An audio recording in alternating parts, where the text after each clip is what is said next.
લિંબાયતમાં શાળાએથી ઘરે આવેલી 7 વર્ષની બાળકીને ઘર નીચે આવેલા ગોડાઉનમાં લઈ જઈને સૃષ્ટિ વિરુદ્ધ કૃત્ય કરનાર 52 વર્ષના આધેડ વિરુદ્ધ લિંબાયત પોલીસમાં ફરિયાદ નોંધાઈ છે. લિંબાયત વિસ્તારમાં રહેતા મહેન્દ્ર મુકેશ શાહ પોતાના ઘર પાસે વાસણની દુકાન ધરાવે છે. તેનો પુત્ર નજીકમાં આવેલી શાળામાં અભ્યાસ કરે છે, જ્યારે આ વિસ્તારમાં રહેતા 7 વર્ષની બાળકી પણ આ જ શાળામાં અભ્યાસ કરે છે.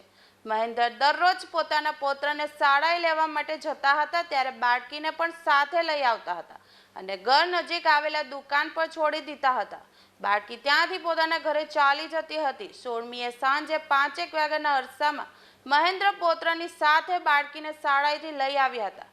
જોકે રસ્તામાં તેનામાં હવસ જાગી હતી અને બાળકીને પોતાના ઘરની નીચે આવેલા ગોડાઉનમાં લઈ ગયો હતો, જ્યાં તેની પાસે મુખમેથુન કરાવ્યું હતું. આ કૃત્યથી બાળકી ગભરાઈ ગઈ હતી. સાંજે ઘરે આવેલી બાળકીએ તેની દાદીને મહેન્દ્રએ કરેલી ઘૃણાસ્પદ કૃત્યની જાણ કરતા તેમણે પરિવારમાં વાત કરી હતી.